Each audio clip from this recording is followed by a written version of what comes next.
Pendant toute la semaine, c'est Anne-Co, le chef de chez Cookie à Nancy, qui nous régale. On s'occupe de la première recette de cette semaine. Il est parti sur une association entre de l'aubergine qu'on va cuire dans un bouillon et on va réaliser un saté maison.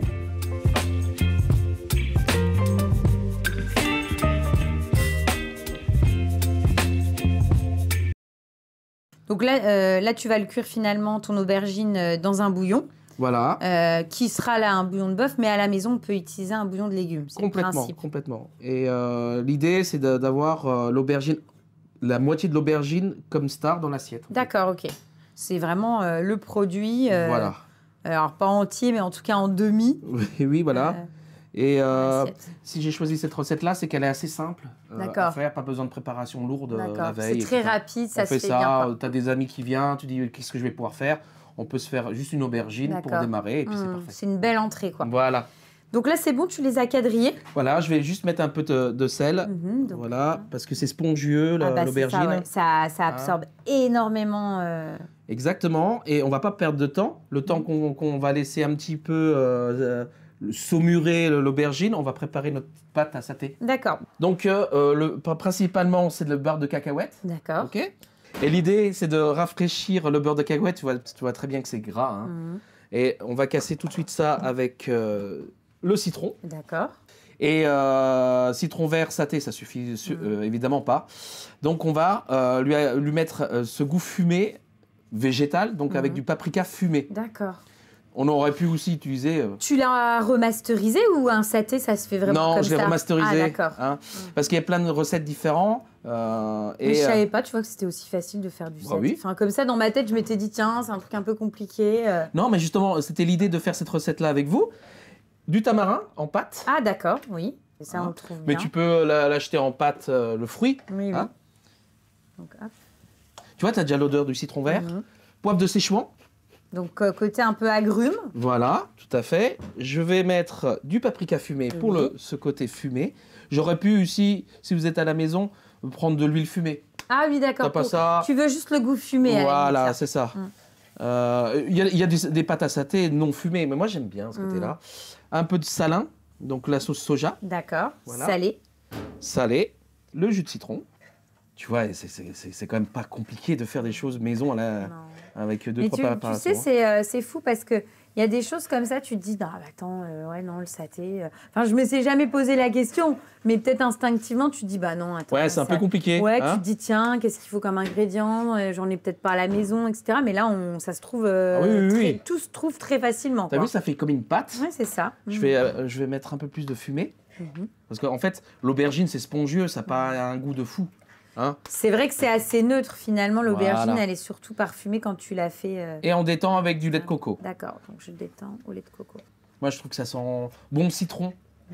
Et je termine avec des herbes. Normalement il n'y en a pas, mais moi j'aime bien. T'as quoi? Donc là je vois tout de suite coriandre. Coriandre, alors il y a 3 sortes de coriandre. Coriandre vietnamienne, coriandre longue, coriandre traditionnelle.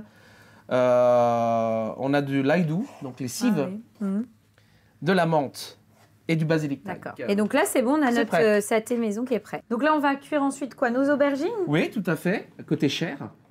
Donc tu récupères ta planche. Voilà. Et donc là, hop, tu vas les placer. Voilà. Sans rien, hein, t'as rien mis... Non, parce que tout ça, c'est gras. Hein. Oui, le but, c'est finalement, c'est mettre 0 matière grasse et c'est le bouillon, en fait, qui va la cuire ton aubergine. Tu vois, l'aubergine, c'est l'un des rares produits que tu peux manger que cuit. Donc à la maison, c'est très simple. Aubergine assaisonnée comme ça. Puis tu vois, c'est fou parce qu'instinctivement, moi l'aubergine, je l'aurais jamais cuite. Tu sais, avec du bouillon, parce que comme ça, sur le coup, tu te dis ouais, ça va pas être terrible, quoi. C'est déjà spongieux. Voilà. Tu vois, Et on va accélérer en couvrant. D'accord. Voilà. Et là, on va laisser la nature faire. Hein. Ça va s'affaisser, ça va devenir cuit. Mais ce qu'on va faire, c'est qu'on va pas l'emmener trop loin dans la cuisson non plus. Il faut que ce soit mangeable, donc il faut que ce soit cuit. Que ça se tienne, quoi. C'est ça. Et ce qu'on va vouloir faire, c'est une fois que je vais retourner tout à l'heure l'aubergine, on va mettre la pâte à saté. D'accord. Et on passe au dressage. Ah oui. Donc là, c'est bon, Cookie? Oui, parce que la texture est plutôt sympa. Donc là, au bout d'un quart d'heure, voilà. Tu as mouillé à plusieurs reprises, bien sûr, à la maison. Si ça sèche, on rajoute. Voilà. Hein, c'est le principe. Et il y a un côté un peu caramélisé. Oui, que tu vois là, la réaction de Maillard, tu l'as là. Ouais, super. Et ce qui est génial avec cette façon de cuire, c'est que ça prend pas 3 plombs en ouvrant le four, en mettant voilà, ton aubergine, elle est prête, tu vois, sympa. Et maintenant, moi c'est ce que je voulais, c'est qu'on ait ce quadrillage sympa. Jusqu'alors, voilà, maintenant on va. Tu coupes le feu. Hein, je vais juste, voilà. Tu le ralentis ou tu l'as complètement coupé? Non, oui, je l'ai mis en veilleuse. D'accord. Pour pas me brûler aussi déjà. Et puis maintenant, je mets cette pâte à saté qui n'a pas besoin de cuisson proprement dit. D'accord, tu l'ajoutes comme ça et en fait, tu tapisses ton aubergine avec. Voilà, comme ça, on a vraiment un élément aromatique. Et là, je vais rajouter juste un tout petit peu de bouillon. On va finir la cuisson. Donc de l'autre côté. De l'autre côté, hop, au taquet, mais c'est pas pour une petite minute. Hein, oui, c'est vraiment pour finaliser. Là, tu vois la texture. Hop là. Ah oui, non, on est bon là. Voilà. Donc tu vas mettre au centre ton aubergine. Ouais. Et maintenant, je vais rapporter un peu de fraîcheur avec ces petites tomates cerises.